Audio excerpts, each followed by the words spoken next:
Hey guys, it's Alyssa. It's midnight, so it's not technically Saturday. It's Sunday now, but still. Um, I'm using Christine's idea of a microphone because people are asleep in my house and I'm up because I never can fall asleep at night. I have terrible, terrible insomnia. So I just hope you guys can hear me in this microphone because it doesn't seem to be working that well, but I guess we'll try it out and hope you guys can hear me. Okay, so let's get straight to questions. Caroline asked, how much exercise do you usually do a day and how do you tolerate it? Um, I don't exercise. Well, I take that back. During the summer, we have a lap pool in my development and I would swim laps.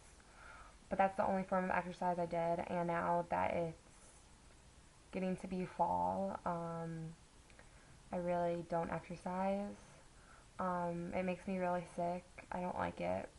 Um, yeah. So I think that's also part of like my Lyme disease because I know with POTS it's supposed to help, but like if you have Lyme disease, it's really hard to exercise. Yeah, so that's also like another reason why I thought that like I had more than POTS was because exercising just never helped me. It made me really sick. Um, so next question. Rihanna asked, how do you deal with exam week? Well, last week I talked about I took my ACTs and I actually get extra time on all the tests that I take in school. Or when I was actually going to school instead of doing online school, I got extended time. For the ACT, you're usually allowed 3 hours, but I got 5 hours, and I finished exactly when time was called because I'm a really slow test taker. For finals, I get extended time, and um, or if I don't finish, I'll just go back and take it because I'm really slow at doing tests. Linnea asked, do you or did you play any sports? I played baseball up until 7th grade. I was really bad at it, so my parents made me quit. I played soccer for 4 years, and then I quit that because I would never show up for practice anymore because that's around the time I started getting like really sick. I was on my high school swim team in 9th grade, but I had to quit that because I was getting sick. Think that's about it. I took dance lessons when I was little, which I'm not a good dancer, so, and I hated dance class. Um, and ice skating, I took some ice skating lessons. I guess that's a sport. It's in the Olympics, so. Um, and then Christine asked, what's something y'all are thankful for? Um, I think that's funny that she used y'all because that's totally a Texas thing. We don't use it up here in Ohio. But I've always been jealous of the way that people down there talk and people in the South talk. I think accents are really cool. Um, Something I'm thankful for. Well, I'm thankful for my family, my pets, having a roof over my head. I am thankful for my voluptuous curly hair. No, because that's a joke. I really hate my hair. Well, I used to hate it. I used to straighten it all the time because all the girls always had like, all the popular girls had like their hair straight all the time. So for me, it would take like 2 hours to straighten because it's so thick and curly. But I'm getting kind of used to it now.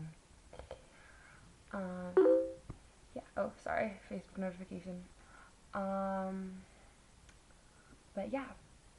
So I mean, I would say I'm thankful for my health, but then again, I'm not like, I mean, I'm thankful that I'm not, sorry, another Facebook notification, but I'm thankful that I'm not like sick with like cancer or anything.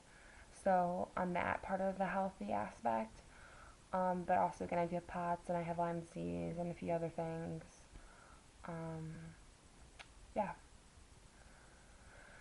So, I guess I'll talk about my week. I had a doctor's appointment with my Lyme doctor, and the results of my EEG came back. And I have mild encephalopathy, which I got from my Lyme disease, which means, okay, well, the doctor described it as I should not have that. A my brain should not be, an 18-year-old brain should not have encephalopathy in it. It should be completely healthy. And I guess like an 80 or 90-year-old woman should show signs of encephalopathy. And encephalopathy is where you just have a hard time thinking. Like I'll constantly say a lot or like. For example, I'm learning how to drive, and for maneuverability, I'm having a hard time like thinking of how to turn the wheel, how to like back out, I guess, or move through the cones, and I keep knocking over cones. Also with school, I just have a hard time with memory. It just has to do with memory, like having to think, like you know the answer, but you can't think of the right word to say. I guess it is. So, yeah. Um, I also kind of wanted to talk about the Lyme disease thing a little more. I know most of you watching this video probably have POTS, but I just strongly encourage everyone to get tested for Lyme disease just in case and to see a Lyme literate doctor because infectious disease doctors or primary care doctors don't know a thing about Lyme disease. They think they do, but they don't.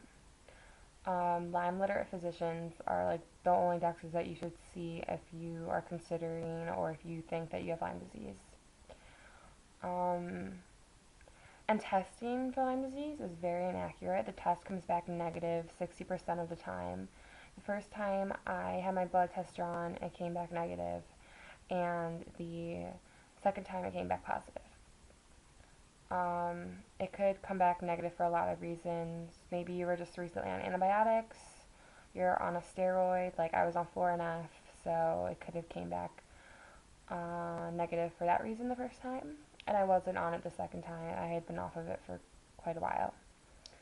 But yeah, I strongly encourage everyone because just if you feel like you're not getting any better and the things that the POTS doctors tell you to do aren't helping, then I would suggest it.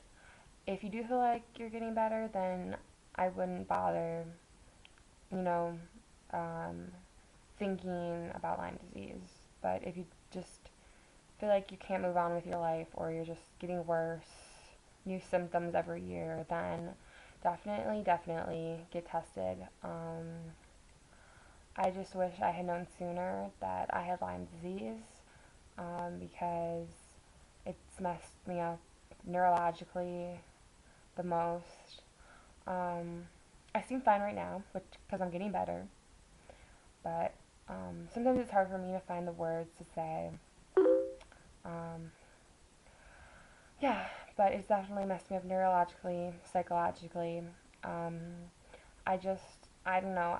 Sometimes I get really bad temper tantrums, like a 10-year-old would get, maybe even a 5-year-old. And I can't control it, and it's because of Lyme disease. Um, I get really bad anxiety. I get, I have seizures now, um, which I think it's seizures. It didn't show up on the EEG, which that could happen. But I get seizures. I get this overwhelming feeling of fear when I have them. These horrible headaches, and I just wish that I had found out sooner because who knows, I could be 100% better by now, and my symptoms wouldn't have gotten as bad as they have gotten. So just like take my word for it. Get tested if you feel like you're declining in your health, and exercise maybe isn't helping for you. But anyways, my question for this week is, how do you deal with like dating and everything? Um, I know it's like it's kind of hard when you're sick or you don't go to school a lot to like meet people. But for me, I'm 18, I've never had a boyfriend, and some people think that's weird, some people think that's, normal. I do know people who are 18 or older who have never had a boyfriend. But, I just feel like, cause being sick, that's the reason why I don't. Cause I never get a chance to interact with people. Um, so yeah, and my like mom will always say like joking around like, what boy is gonna want to be like around you when you're sick, blah blah blah, stuff like that. Yeah, so just how do you deal with dating and meeting people, I guess. All right, well, I'll see you guys in 2 weeks. I think Olivia is making her video next Saturday. So yeah, bye.